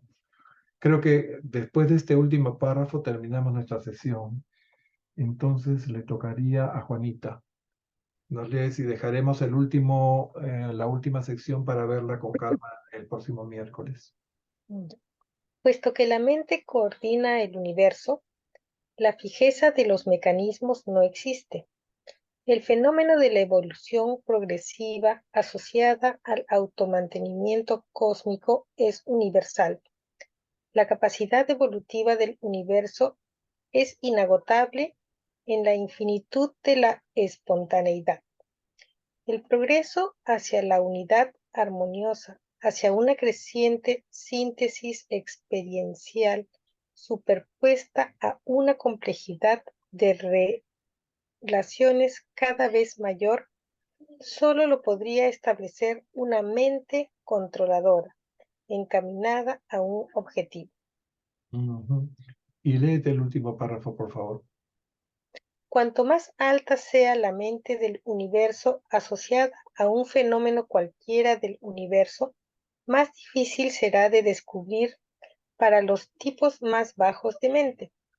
Y puesto que la mente del mecanismo del universo es mente-espíritu creativo, la mente misma del infinito no podrá nunca ser descubierta ni percibida por mentes de niveles más bajos del universo, y mucho menos por la mente más baja de todas, la humana. La mente animal en evolución, aunque busca a Dios por naturaleza, no puede sola ni por sí misma conocer a Dios de forma inherente. Bien, muchas gracias, Juanita. Creo que ese párrafo es elocuente por sí mismo, ¿no? Sigue resaltando nuestra incapacidad, nuestras limitaciones como mente finita para poder comprender la mente de Dios, ¿no? En fin, bien, entonces simplemente lo dejamos aquí, empezaremos con el último numeral de este documento el próximo miércoles. Bien, a todos les damos ustedes gracias por su presencia y participación. Damos gracias al Padre por habernos permitido reunirnos también. Damos gracias a las personas que nos ven en las grabaciones en YouTube, a ellos también. Espero que este análisis del documento les sirva de ayuda para comprender mejor la revelación. Muchas gracias a todos nuevamente y un bendecido fin de semana. Igualmente, bendiciones para todos. Gracias, igualmente. Gracias. Bendiciones.